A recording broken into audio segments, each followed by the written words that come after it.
साइकोसिस हम लोगों ने डिस्कस किया था। It is a type of mental illness in which a person considers himself or herself 100% mentally fit. Person अपने आप को बिल्कुल फिट मानता है और जब बिल्कुल फिट मानता है तो ना वो किसी से एडवाइस लेगा और ना ट्रीटमेंट कराएगा।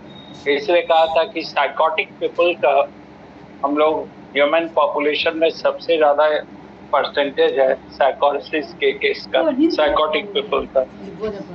साइकोसिस में 5 टाइप डिस्कस किया था हम लोगों ने, 5 टाइप्स साइकोसिस में डिस्कस किया था। First one was abnormal perception. Perception means understanding, जिसमें 2 टाइप का आता है, इल्यूजन और हैलुसिनेशन।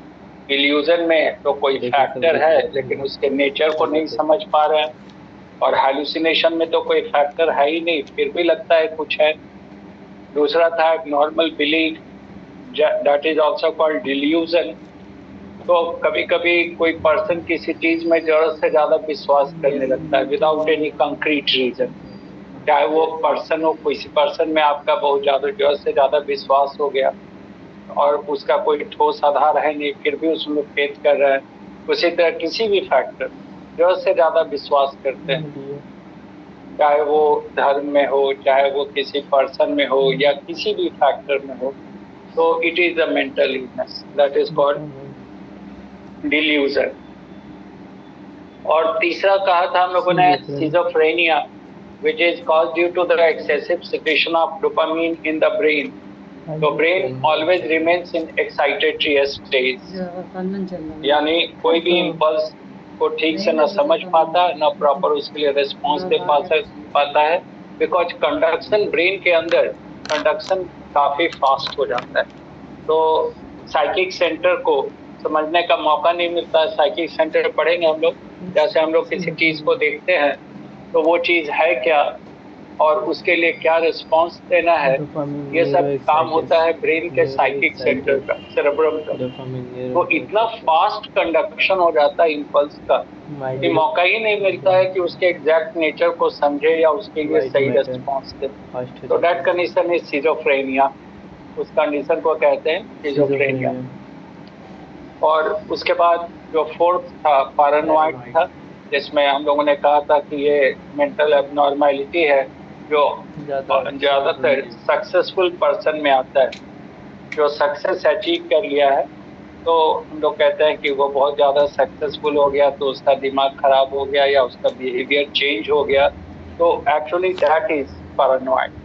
तो वो अपने सामने दूसरे को नहीं समझता है, वो समझता है कि हम ही बिल्कुल सबसे कैपेबल है, सक्षम है, और बाकी लोग जो है वो तो बस ऐसे ही है, वो मेरे सामने कुछ है नहीं, वो जो भी करेगा गलती करेगा, उसमें क्षमता नहीं है। तो ये फीलिंग जब आती है तो that is paranoid, it is related to success. कोई भी सफल आदमी जब होता है उसके बिहेवियर को देखिएगा तो आप पाइएगा कि कहीं ना कहीं वो पैरानॉइड से सफर करता है। तो ये सब बहुत हल्का है, छोड़ो ये सब क्या लिखते हैं।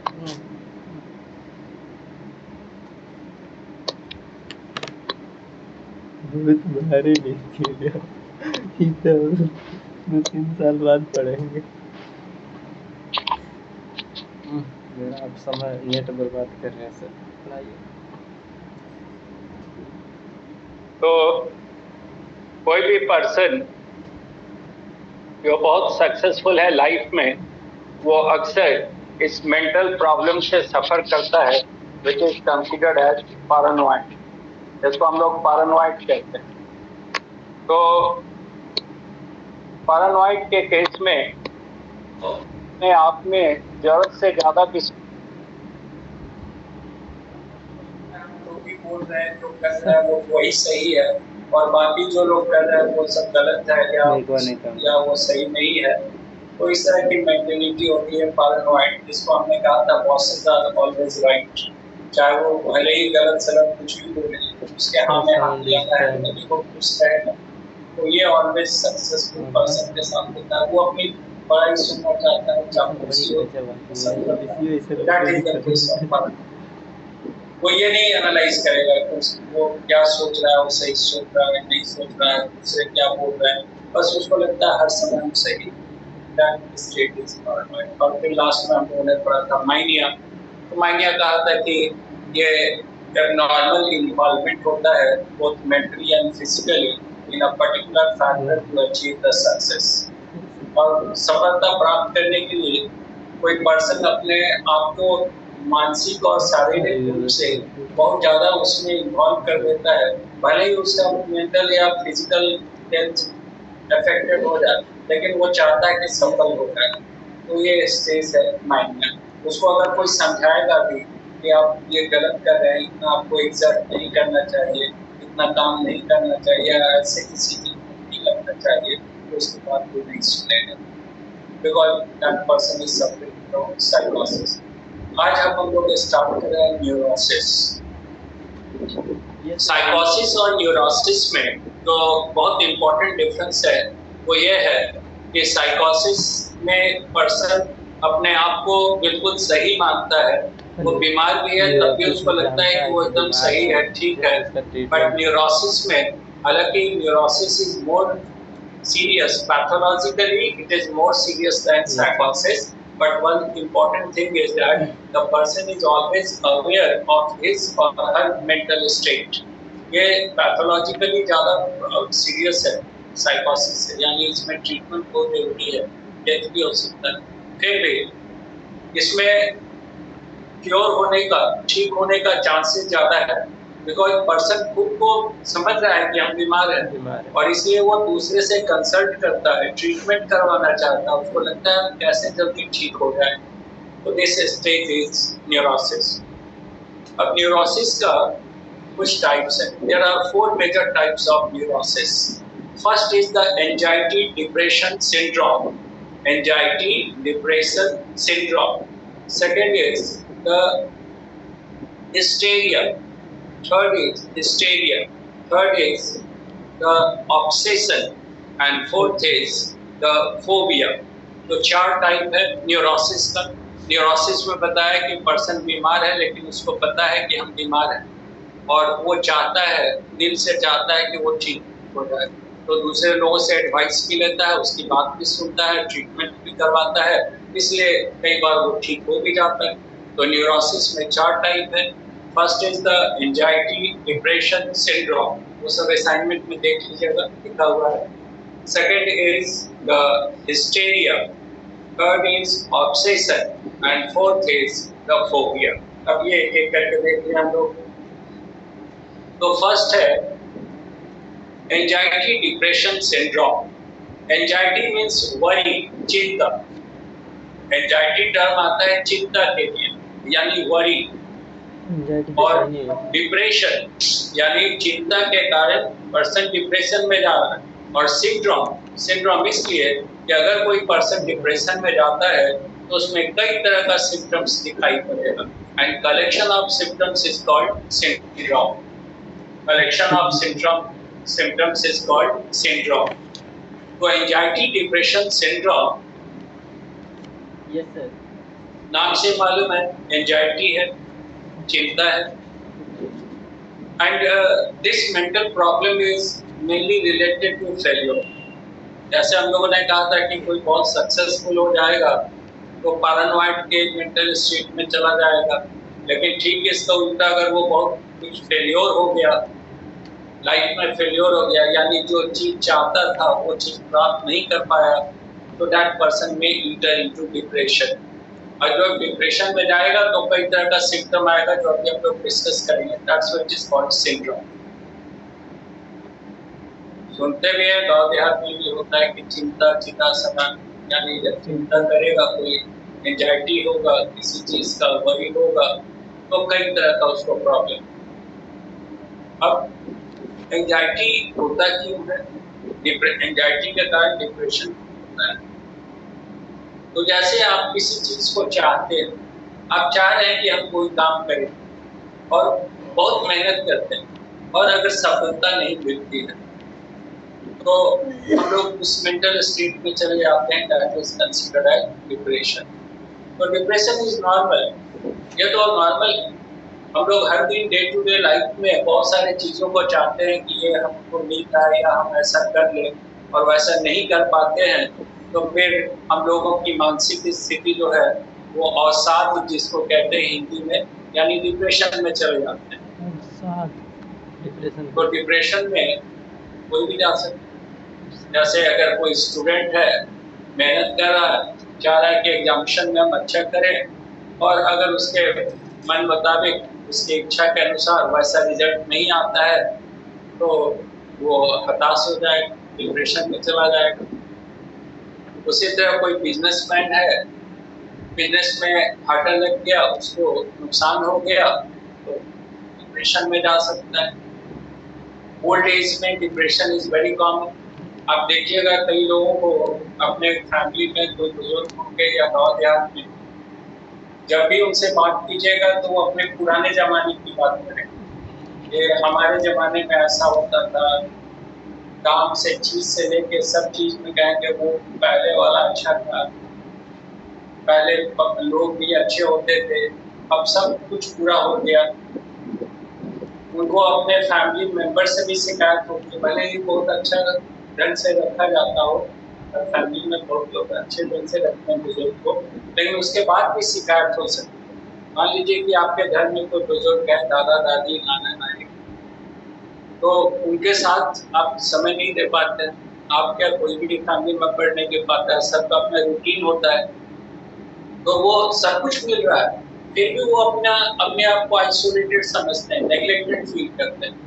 उनको लगता है कि मेरे किसी के पास मेरे लिए वक्त नहीं, 2 मिनट हमसे बात नहीं करना चाहता है, तो वो मेंटल स्टेट हो जाता है डिप्रेशन। उनको कुछ भी अच्छा नहीं लगता है, लगता है कि सब कोई भी हमारा केयर नहीं ले रहा है, तो वो मेंटल स्टेट डिप्रेशन होता है। क्रोनिक पेशेंट, क्रोनिक मतलब बहुत पुराने समय से अगर किसी बीमारी से कोई पर्सन ग्रसित है, बहुत पुराना रोग है जो लाइलाज हो गया, छूट ही नहीं रहा, परेशान है, सालों साल से वो परेशान है, तो कई बार उसके मन में आता है कि इतना कष्ट सहने से अच्छा है कि मेरा डेथ होता है, इन सब से छुटकारा मिले। वो एक ऐसी मानसिक अवस्था में चला जाता है जहाँ वो जीना नहीं चाहता है, जीने की लालसा उसकी खत्म हो जाती है, तो वो चला गया डिप्रेशन। ओल्ड एज में होता है, कोई क्रोनिक पेशेंट है उसमें हो सकता है, कोई पर्सन अगर काफी ज्यादा उसको कहीं असफलता मिल गई तो वो भी डिप्रेशन में जा सकता है। जैसे का बिजनेस में, पढ़ाई में, आप जो रोज सुनते हैं कि ये कहीं पे कट के कोई रेलवे से मर गया, कोई पंखे से लटक गया, फांसी लगा लिया, हर दिन देखिएगा कोई कहीं नदी में तालाब में कूद गया, तो आदमी को कौन होता है? वो जब तक रहता है तब तक वो ठीक ठाक रहता है, तो अचानक क्या हुआ कि वो अपना आत्महत्या कर ली, सुसाइड कर ली? इसका कारण है कि ultimate culmination of depression is suicide. Depression का जो फाइनल जो अंजाम है वो सुसाइड है। तो डिप्रेशन होता है, किसी चीज को नहीं प्राप्त कर पाते हैं तो डिप्रेशन होता है, लेकिन तुरंत ही अक्सर हम लोग अपने आप को उधर से ध्यान हटाते हैं और डिप्रेशन से निकलने की कोशिश करते हैं, खुश रहने की कोशिश करते हैं। लेकिन अगर कोई पर्सन उसी को एंजॉय करता है, वो जो तकलीफ है, दर्द है, वो उसको अपने आप में झेलता है, अपने दिमाग में, दिल में रखा हुआ है, वो पर्सन परमानेंटली डिप्रेशन में जा सकता है, और फिर अगर उसका कोई इलाज नहीं हुआ तो सुसाइड कर सकता है। तो हम लोगों के फैमिली में, परिवार में या सोसाइटी में इस तरह का बहुत सारा केसेस है, इसको देखने की जरूरत है कि वो एक्चुअली किसी पर्सन का मानसिक दशा कैसा है, इस पर नजर रखने की जरूरत है। तो अभी देखिए बहुत सारा यंग एज में बहुत ज्यादा होता है, दोस्ती हो जाती है, बस गर्ल्स सब में दोस्ती में अगर कहीं किसी में कोई धोखा मिल गया, वायरस की बात करें तो एडल्ट, तो देखिएगा कोई दो पर्सन है, मेल फीमेल, चाहे दोस्त है, चाहे वो वाइफ हस्बैंड है या कुछ भी है, अगर एक से कहीं किसी को धोखा मिल गया तो दूसरा डिप्रेशन में चला जाता है। उसको लगता है कि अब हम जी के क्या करेंगे, मेरे को जिंदगी करना है। तो ये चीज जब मन में दिमाग में जब ये बात आती है कि अब हमारा कोई यूज नहीं है, लोग हमको चाहते नहीं है, मेरी किसी को जरूरत नहीं है, अब हम जी के क्या करेंगे, या हमसे ये चीज अब हो ही नहीं सकता है। जैसे कोई एग्जाम्पल फेल कर गया, आपको लगता है नहीं आप नहीं करेंगे, अब हमसे होगा ही नहीं, बहुत मेहनत करिए उतना नहीं कर, क्या हुआ। तो ये तो स्टेट है डिप्रेशन। तो डिप्रेशन तो आप समझते बहुत सारे कोई कारण से इस चीज को आप चाहते हैं दिलो जान से, अगर वो चीज आपको नहीं मिला या वो संभव मेंटल स्टेट। तो डिप्रेशन का सिम्टम क्या है? अभी हमने कहा सिंड्रोम।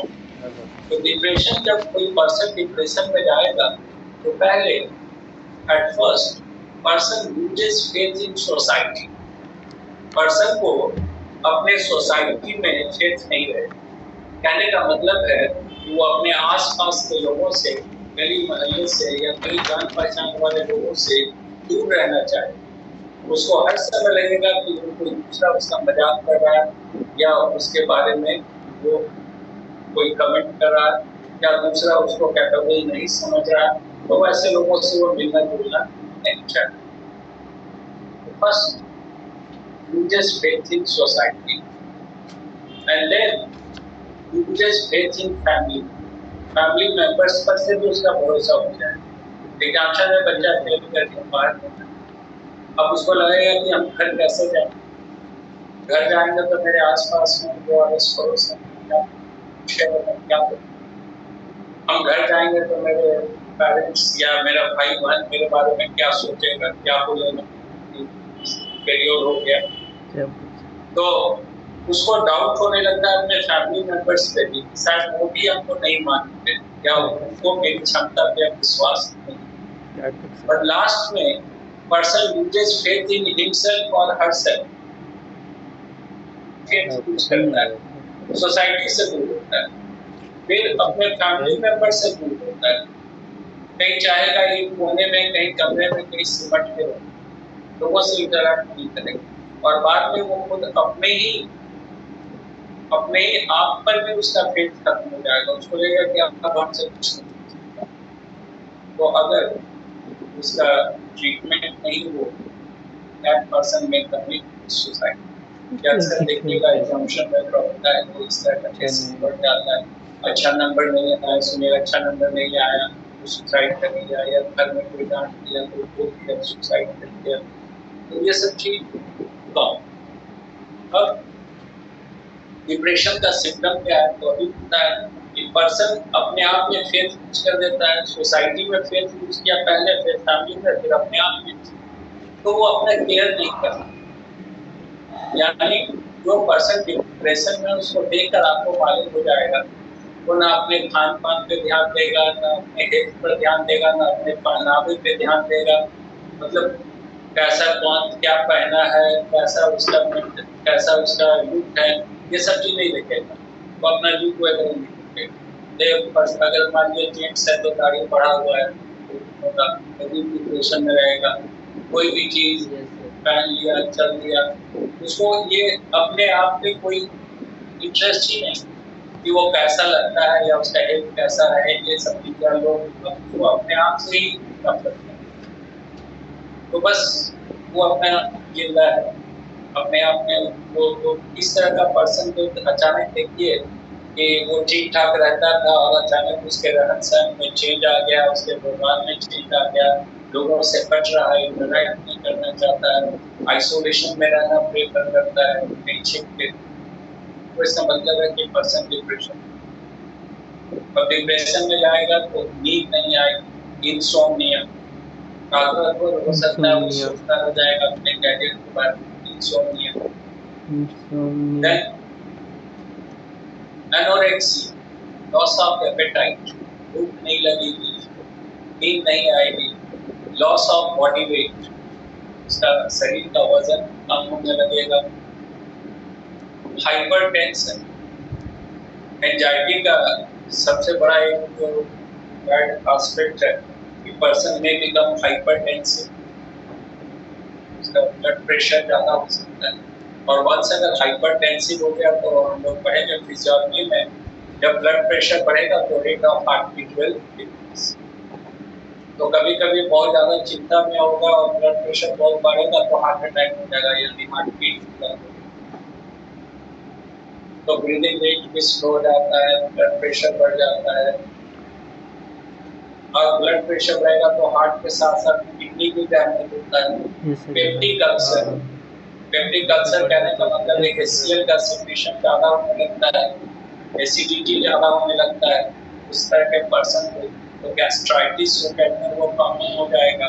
और साथ ही साथ अगर गैस्ट्रिक म्यूकोसा, एलिमेंट्री कैनाल का म्यूकोसा डैमेज हो रहा है तो इट में कॉज अल्सर, घाव बन जाएगा जो फेटल हो सकता है, डेथ भी कॉज कर सकता है, पेप्टिक अल्सर कहते हैं।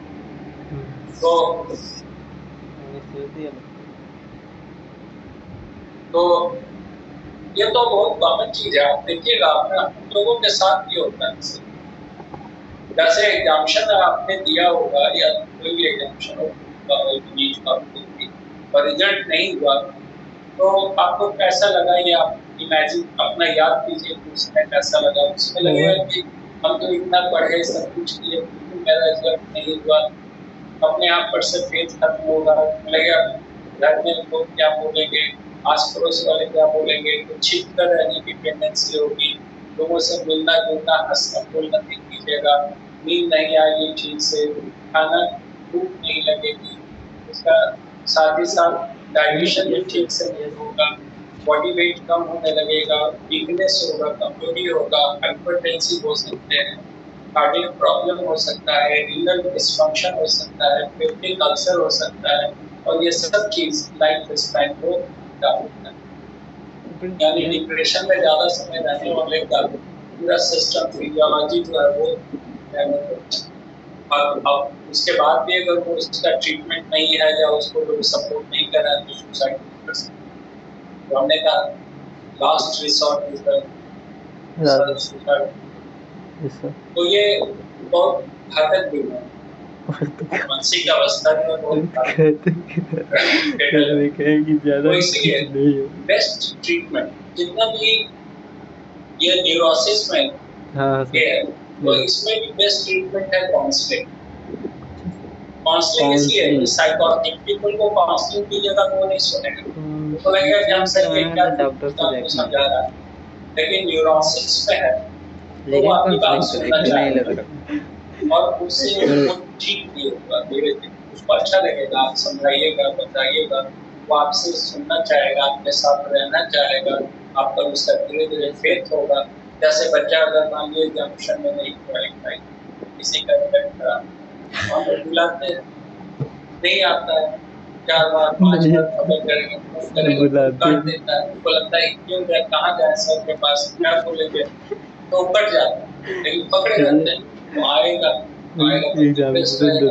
बुलाते हैं नहीं समझाते हैं कि नहीं बनाता आपने मेरिट है बच्चे को थोड़ा सा अच्छा लगेगा, स्कूल सर आप परफेक्ट कर रहे हैं क्वालिफाई कर सकते हैं, थोड़ा अच्छा लगेगा, फिर उसको धीरे धीरे सब सिखाएंगे तो उसका मूड चेंज करेगा, उसको अच्छा लगेगा कि ये आदमी मेरे बारे में सोचता है, सही क्वालिटी की सोचता है, तो बार बार खुद से मिले और बार बार जब काउंसलिंग सही होगा तो फिर नॉर्मल स्टेट में आ जाए। रिजल्ट खराब हो गया काउंसलिंग करते हैं, फिर वही बच्चा को बोलता है कि आप नहीं देंगे मेडिकल का, फिर अगले साल अच्छे से। तो काउंसलिंग बेस्ट है। आप देखिए किसी परिवार में कोई दुर्घटना होगी, किसी पर्सन का डेथ हो गया, तो पूरे फैमिली में, उस फैमिली में पूरे बाकी जो मेंबर्स हैं उनका जो मेंटल स्टेट होता है वो डिप्रेशन, उनको लगता है कि क्या करेंगे, ठीक है वही नहीं रहा तो आप क्या करेंगे। खाना पीना उस फैमिली में आप जाइएगा तो अजीब माहौल रहेगा, जहाँ पे इस तरह की दुर्घटना हुई है, खाना पीना कोई ध्यान नहीं रखते हैं, ना अपने रख रखाव पे कोई, तो लोग जानते हैं, पहले रिलेटिव्स आते हैं, रहते हैं कुछ दिन, ऐसा बनाया भी गया सिस्टम, उसी बात से धीरे फैमिली मेंबर्स आते हैं, रिलेटिव आते हैं, आस पड़ोस के लोग आते हैं, सांत्वना देते हैं, आपके साथ बैठते हैं, बात करते हैं, तो लगता है कि नहीं हम अकेले नहीं है, मेरे पीछे बहुत सारे लोग हैं, वो सब लोग हैं, तो अच्छा लगता है। अच्छा लगता है कि लोग आ रहे हैं, घंटे बात में कर अच्छा रहे हैं। लगेगा। अगर उस समय अकेले छोड़ दिया जाए उस फैमिली को या उस फैमिली मेंबर को किसी तरह यस तो यस वो ये जबरदस्त। डिप्रेशन में जाएगा, सुसाइड कर सकता है। लेकिन देखिए और धीरे धीरे उसी फैमिली का माहौल बदल जाता है। उस फैमिली के बाद कुछ साल धीरे में वो ग्रेजुअल हो जाता है, नॉर्मल पर्सन और बिकम ये नॉर्मल। डिप्रेशन में रहना ये बहुत नुकसान में है। तो डिप्रेशन होगा, डिप्रेशन को हम आप नहीं रोक सकते। वो तो लगता है कि कभी भी कोई चीज चाह रहे हैं अगर नहीं हुआ तो टेंशन होगा, डिप्रेशन होगा। लेकिन जितना जल्दी उस हमें चीज सर से बुला बाहर आ रहे थे जाए, यानी अपने दिमाग को दोस्तों से, जितना इसको जल्दी बुला डाइवर्ट कर दें अंकिल को, उतना अच्छा है। अगर दोस्तों फोन नंबर उस हो चीज कैसे को बार बार सोचना और उसी में इन्वॉल्व रहना, इससे आधे घंटे अगर जल्दी छुट्टी तो ये डिप्रेशन से। और दूसरा एंटी डिप्रेशन ड्रग्स दिया। आवाज नहीं सर एंटी मेरे को डिप्रेशन खराब है ड्रग्स हैं, बहुत सारे हिप्नोटिक ड्रग्स हैं जो आगे बताएंगे। या ज्यादातर जो एंटी डिप्रेशन ड्रग है उनको दिया जाता है तो सीडेटिव होता है। सीडेटिव कहने का मतलब है नर्वस सिस्टम को सीडेट कर देता है, शांत कर देता है, तो पर्सन को नींद आती है। जैसे अगर कोई पर्सन बहुत मानसिक रूप से बहुत चिंतित है, बहुत परेशान है, तो उसको अगर सीडेटिव दे दिया गया है एंटी डिप्रेशन ड्रग तो वो मेंटली काम हो जाएगा, शांत हो जाएगा, मच्छर काट लेते हैं रिलैक्स करेगा, उसका सेहत ठीक रहेगा। तो ये सब है, पर कोशिश करना चाहिए कि कोई भी इस तरह का मानसिक प्रॉब्लम हो तो खुल के, जैसे किसी के साथ हो सकता है तो खुल के अपने जिस पर आपको भरोसा है उससे शेयर कीजिए। सबसे नहीं उससे शेयर किया वो और मजाक बनाएगा, लेकिन जिस पर भरोसा है मैच्योर है उससे शेयर कीजिए। जब आप शेयर कीजिएगा तो धीरे धीरे वो आपको काउंसलिंग करेगा, धीरे धीरे समझाएगा, प्रॉब्लम आपका सॉल्व। हम सर के बतिया तो बेस्ट रेमेडी है काउंसलिंग। काउंसलिंग से नहीं होगा आजकल के लाइफ में, आजकल के फास्ट लाइफ में काउंसलिंग के लिए वो भी लोगों को वक्त नहीं है, बाकी डिप्रेशन ड्रग देते हैं। तो ये 3 मिनट रोज अब डिप्रेशन के बाद second one is the hysteria. Hysteria it is a problem related to egocentricity. Hysteria ये जो बीमारी है it is related to egocentricity. अरे हट चुप। अब इगोसेंट्रिसिटी क्या है वो भी discuss. It is normally in those person who are neglected in both family and society. कह सकते हैं the person who are mentally and physically suppressed in the family or society may suffer from this state. Mentally and physically suppressed, यानी मानसिक और शारीरिक रूप से किसी पर्सन को दबा कर रखा गया फैमिली में, परिवार में या सोसाइटी में, तो वो पर्सन हिस्टेरिया में जा सकता है। उसका मेंटल स्टेट हो सकता है हिस्टेरिया। जिस पर्सन को वो सब लोग चाह रहे हैं जो सक्सेसफुल है वो हिस्टेरिया में नहीं जाता है। हिस्टेरिया में वो जाता है जो नेग्लेक्टेड पर्सन, जिसकी ओर लोग ध्यान नहीं दे रहे, जो मानसिक और शारीरिक रूप से उसको लोग नेग्लेक्ट कर रहे हैं, उसकी ओर उसकी बात करते हैं ना उसके बारे में तो वो पर्सन जा सकता है हिस्टेरिया। तो जरा हो जाए वो हमने कहा it is the problem related to egocentricity. Ego word use करते हैं, अक्सर हम लोग कहते हैं कि उसका ईगो हर्ट हो, ये अक्सर बोलते हैं, आप लोग जैसे भी सुनते हैं कि ईगो हर्ट हो। तो ईगो जो वर्ड है ये मेंटली हेल्थी पर्सन के साथ नहीं होता। ईगो कोई भी मेंटली अगर मानसिक रूप से स्वस्थ पर्सन है तो ईगो की बात नहीं करेगा, क्योंकि उसको पता है कि वो तो इम्पोर्टेंट है, लोग उसको चाहते हैं, लोग उसको मानते हैं, लोग उसकी बात सुनते हैं, इसलिए उसको ईगो का मामला ही नहीं। ईगो हर्ट किसका होता है? जिसको हर समय, जिसको अच्छी तरह से पता है कि लोग मेरे पर ज्यादा ध्यान नहीं देते हैं, हम लोग मानसिक और शारीरिक रूप से वो नहीं समझते, तो उसको बात बात पे बुरा लगता है। तो बात बात पे बुरा लगने वाला चीज है कोई, और उसके बाद में जो सॉरी बोलेंगे तो वही प्रॉब्लम होता। क्या आप देखिए कि कोई पर्सन मेंटली और फिजिकली सप्रेस्ड है लंबे समय से फैमिली और सोसाइटी, तो then that person creates a dramatic scene to attract the attention of others. अगर उस पर लोग ध्यान नहीं दे रहे हैं ड्रामा करेगा तो वो कुछ ना कुछ ऐसा करेगा। ड्रामा कहने का मतलब ऐसा कुछ न कुछ जानबूझ के ऐसा कुछ हरकत करेगा कि सारे लोगों का ध्यान उसकी ओर चला जाएगा। और जब सारे लोगों का ध्यान उसकी ओर चला जाएगा तो then person will become not, उसको ईगो सेटिस्फाइड, उसको लगा कि नहीं सारा लोग अभी हमको देख रहा है, मेरी बात सुन रहा है या मेरे पर ध्यान दे रहा है, तो फिर वो नॉर्मल हो। तो ऐसा पर्सन आपको वही मिलेगा फैमिली में जो सबसे पिछड़ा होगा। वही तो जैसे मान लीजिए कोई गांव घर में कहीं भी किसी फैमिली में 3-4 भाई सब वेल सेटल्ड है, एक कुछ नहीं कर पाया वो गाँव खेती बाड़ी कर रहा है और घर जमीन ज्यादा थे और कुछ नहीं कर पाया, तो जहाँ भी जाता है तो सुनता है कि इसका भाई वहाँ हुआ, इससे वो डॉक्टर है, इंजीनियर है, उसको लगता है कि हमको कुछ इसकी कोई बात नहीं करता, तो बड़ा ह्यूमिलिएटेड फील करता है, वो एक इंफीरियरिटी कॉम्प्लेक्स में आता है। उसको लगता है कि उन लोगों की बात सब लोग करते हैं और हम चूंकि सक्सेसफुल नहीं है तो मेरी तरफ कोई ध्यान नहीं देता।